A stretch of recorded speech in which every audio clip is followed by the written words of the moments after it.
Hi எல்லோரும் எப்படி இருக்கீங்க? நான் இங்கே சூப்பராக இருக்கேன். காஸ்ட் அயர்ன் பாத்திரங்களை நான் எப்படி சீசனிங் பண்ண போகிறேன், யூஸ் பண்ணதுக்கப்புறம் அதை எப்படி கேர் பண்ண போகிறேன், இதுதான் இந்த வீடியோவில் பார்க்க போகிறீங்க. வாங்க பார்க்கலாம். சீசனிங் பண்ண வேண்டிய பாத்திரங்களை ஸ்க்ரப்பர் யூஸ் பண்ணி பாத்திரம் கழுவுற சோப்பு போட்டு தேய்ச்சி தண்ணியில் நல்லா கழுவணும். நான் இன்றைக்கி தோசைக்கல், பனியாரக்கல் இது ரெண்டும் தான் காமிக்க போகிறேன். நல்லா கழுவுனதுக்கப்புறம் ஸ்டவ்வில் கல்லை வச்சு எண்ணெய் ஊற்றி பெரிய வெங்காயம் கட் பண்ணி போட்டு நல்லா வணக்கணும். எண்ணெயும் வெங்காயமும் எல்லா பக்கமும் படுற மாதிரி ஃப்ரை பண்ணிக்கிட்டே இருக்கணும். வெங்காயம் வீடியோவில் தெரிகிற மாதிரி ப்ரௌன் கலர் ஆகிறது வரைக்கும் ஃப்ரை பண்ணிக்கிட்டே இருக்கணும்.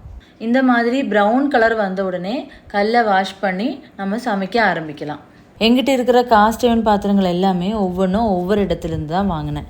இப்போ ரீசெண்டாக வாங்கினது மதுரையில் ஒரு ஹோல்சேல் ஷாப்லேருந்து தான் வாங்கியிருக்கேன். ப்ரைஸும் ரொம்ப ரீசனபிளாக இருந்துச்சு.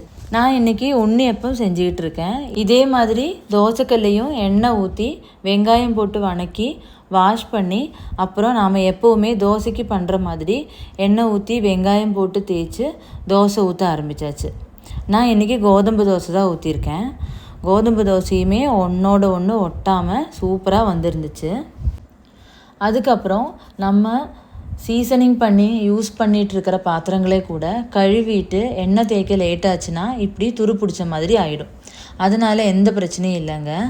நம்ம தண்ணியில் நல்லா வாஷ் பண்ணிவிட்டு நல்லா ஒரு துணியை வச்சு அந்த தண்ணியெல்லாம் தொடச்சிட்டு எண்ணெய் தேய்ச்சி வச்சா எப்பவும் போல் யூஸ் பண்ணிக்கலாம். இந்த வீடியோ உங்களுக்கு பிடிச்சிருந்தா லைக் பண்ணி மறக்காமல் சப்ஸ்கிரைப் பண்ணுங்கள். இந்த வீடியோ யூஸ்ஃபுல்லாக இருந்துச்சுன்னு உங்களுக்கு தோணுச்சுன்னா தெரிஞ்சவங்களுக்கு ஷேர் பண்ணுங்கள். எங்கிட்ட ஏதெல்லாம் காஸ்ட் அயர்ன் பாத்திரங்கள் இருக்குது, அதை நான் எதுக்கெல்லாம் யூஸ் பண்ணுறேன் அதெல்லாமே இன்னொரு வீடியோவில் காமிக்கிறேன். பாய்.